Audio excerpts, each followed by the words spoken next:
Tonight, the White House confirmed that it's monitoring Russia's development of what it called a troubling anti-satellite capability, but cautioned it is not a threat to Americans. We are not talking about a weapon that can be used to attack human beings or cause physical destruction here on Earth. And tonight, NBC News has learned new details about that capability, that it's a Russian nuclear-powered space asset that could be weaponized, according to a U.S. official and a congressional official familiar with the intelligence. It is not a nuclear bomb that Russia is trying to send up in space. It is not an active capability, and it has not yet been deployed.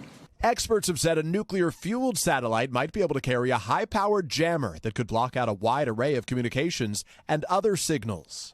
Today's revelations come just hours after the House Intelligence Committee chairman, Republican Mike Turner, issued a cryptic warning demanding the White House declassify intelligence about the unspecified threat. And today the White House met with House leaders about it. I've got great faith in what the administration is currently doing to try to address this matter. In 2022, NBC News' cameras were the first ever allowed inside the U.S. Space Command in Colorado.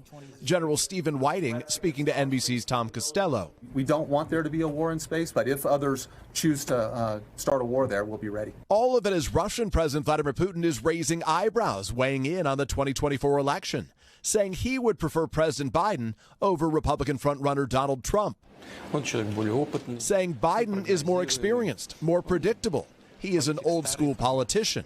Mr. Trump calling that a compliment. The only president in the last 5 that hasn't given Russia anything is a president known as Donald J. Trump. And this rebuke from the White House. Mr. Putin should just stay out of our elections. And Peter, you also have new reporting about a secret cyber attack the U.S. recently conducted against an Iranian ship.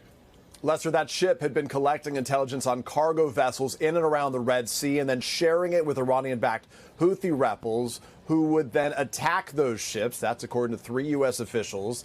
The U.S. operation more than a week ago was intended to prevent further Houthi attacks. Lester. All right.